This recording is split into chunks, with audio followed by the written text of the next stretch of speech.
هذا ما يثير الكثير من الحبر. هذا في الوقت الراهن كنت أتمنى أمني نفس الكلام على هذا اللاعب تقنيا بدنيا تكتيكيا، ولكن نجد أنفسنا نتكلم على أشياء مماثلة. أولا وقبل كل شيء يجب دق ناقوس الخطر، لأنه هذه فكرة. اللاعب هو جزائري ترعرع هنا في الجزائر، كون من طرف الاتحادية الجزائرية لكرة القدم.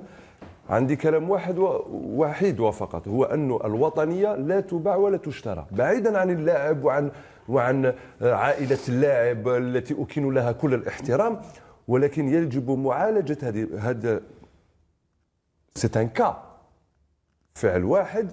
ربما غدا أبناؤنا الذين يتكونون هنا في الجزائر تقول لي مثلا، هناك بعض يقول أنه نحن الجزائر أخذنا مثلا استفدنا من قانون البهاماس وأخذنا خيرة اللاعبين الذين كونوا من طرف فرنسا، ولكن هما في فرنسا من أب جزائرية أو أب فرنسي أو أم جزائرية، ولكن ينتمون إلى فرنسا.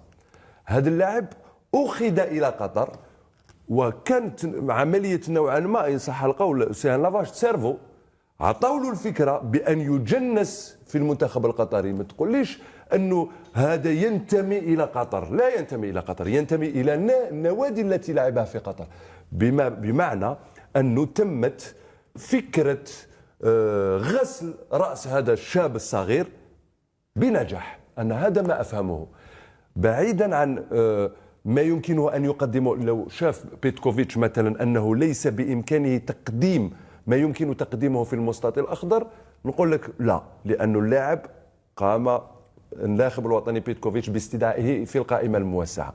هنا انتظروا، بل الشعب الجزائري ينتظر من السلطات المعنية سي اوفرير اون انكيت. يجب أن نقوم بفتح تحقيق لكي أشياء مماثلة لا تكون في سواء المستقبل القريب أو البعيد.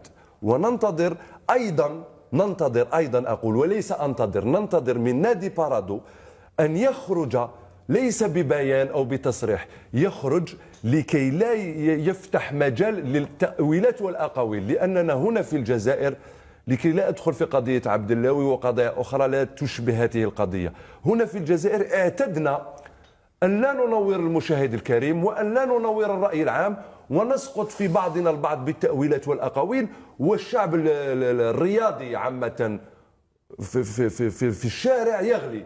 وهذه قضية يجب على نادي بارادو أن يخرج بالناطق الرسمي ويعطينا البام التام الحق.